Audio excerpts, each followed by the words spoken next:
Guys, welcome back, welcome back. As you see here on the chopping block for today, we got a LS truck manifold. Picked this up for cheap, came with fuel rails, stuff like that. So anyways, ignore all that. We're gonna get right into this. What to say, we're going to be shaving this intake. From like the runners down, probably the same, not screw around with this stuff too much, but everything from here to here, like all this webbing and stuff like that, we're gonna get rid of. I pulled our map sensor out. The vacuum hoses we're gonna pull out. We may relocate those to the back. I want to save the throttle cable bracket. We could probably may be able to shave this and just leave the two bolt holes brackets there. But we'll cut around the stuff, see where it goes. Alright, my tool of choice is one of these. They call it oscillating tools. Has a blade up front like that. Picked this up at the Cambodian Tire, good old Mastercraft.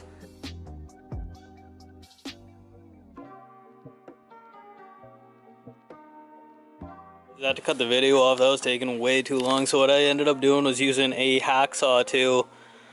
I like that a little bit better than the tool. That tool's really good for knocking off these little ridges and stuff like that, but hacksaw usually just contours that, cuts that off. So all of this so far took like an hour and a half for me, so it's gonna take some time.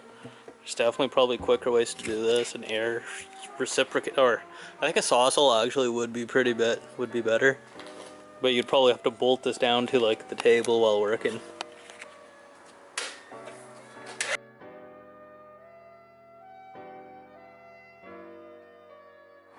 So after a little bit of sanding, this is what we got here. I'm using 80 grit on a DA. It's taking a little bit, maybe 36, maybe a little bit better for shaping. Stuff like this high spot here. This I'm gonna just take like that oscillating tool, cut this back down because that's just taking way too long to cut down with that DA. But a little small casting stuff that I got close with the cutter and the hacksaw was DA down pretty decent. Took a little time, but 80 grit's working slow and steady. I'm gonna probably notch this out, leave this here, leave some extra support here, so I'm not gonna worry too much about that. And I know some people fill this straight with like Bondo and fiberglass. I'm gonna leave this area, and you can get a billet cover for that. I think that's for the evap, I'm not sure, but I'm gonna leave that open for the time being and just worry about the top section. So what we ended up leaving was 3 throttle cable brackets, and then that evap thing here as well.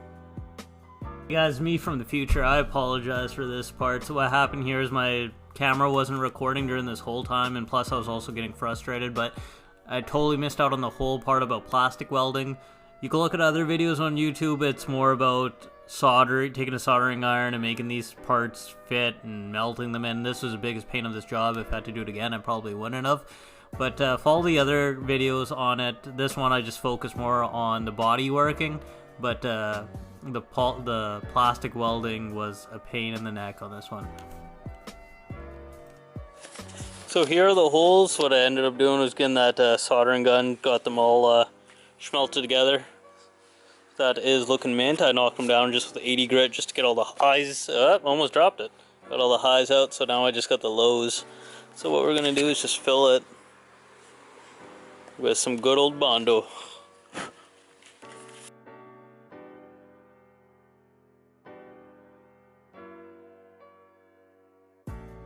There's Bondo round 1. We're just filling in the lows, stacking it up a little bit high so we can knock it down, and then afterwards we'll skim the whole top. It should be good and ready for a filler primer after.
Couple passes of filling, blocking, filling, and blocking.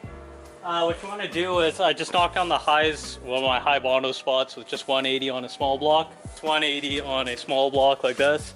What I'm going to do is apply a little bit of guide coat and then hit it with a long block. So this is what I'm using for block sanding. Got a long drill block. I got 220 grit on it right now. For my guide coat, you could, if you don't have guide coat like this is a dry powdered one by a company called Kovacs. I'll put a link down below if you guys need some. I just picked this off Amazon. Anything will work. If you don't have this, you can just use any type of colored spray paint. So the paint actually might be better because my guide coat I got is black, but you don't want to really just like mist it. And from up high too, you don't want it concentrated, but something like that will work. And if you got guide coat, shake it up a bit. Yeah, I think paint would probably be better here. So let the paint dry, grab your long block and block this thing out.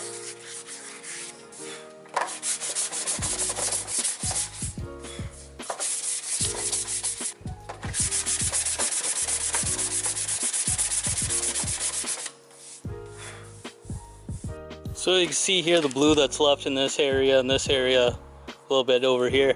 Those are all low, so everything else knocked down nice.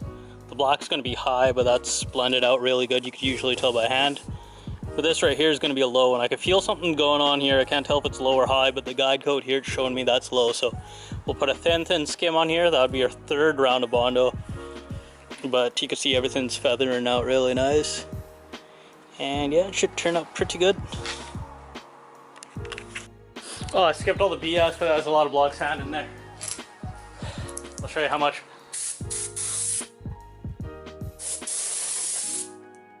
We're just going to use some of this final white. It's like wax and grease remover, but it's a little bit safer for primers and Bondo fillers.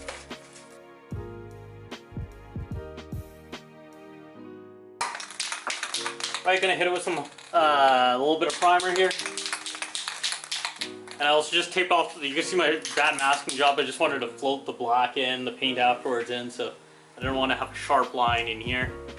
But we'll see what happens, Captain.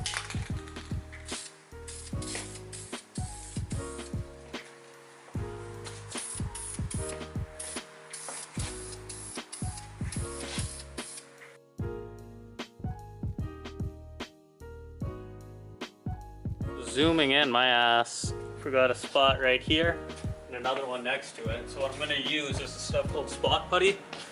It is like a filler, same thing as like what Bondo is, but this one doesn't require a hardener. So it's not as great, but it's for little screw ups like this.